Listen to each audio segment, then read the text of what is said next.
ஐயப்பனை மனதார நினைத்து மாலை அணிந்த பின் 48 நாட்கள் கடுமையான பிரம்மச்சரிய விரதத்தை கடைபிடிக்க வேண்டும்.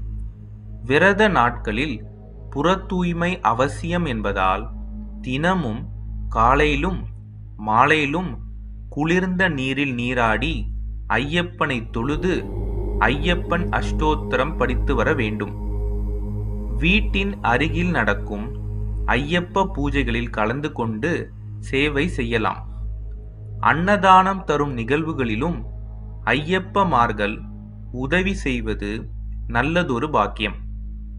உணவு விடுதிகளில் சாப்பிடுவதை தவிர்க்க வேண்டும். மாலை அணிந்த எந்த பக்தர்கள் வீட்டிலும் உணவு உண்ணலாம். மற்றவர்கள் வீட்டில் சாப்பிடக்கூடாது. பால் பழம் தரும் பட்சத்தில் சாப்பிடலாம். விரத காலத்தின் போது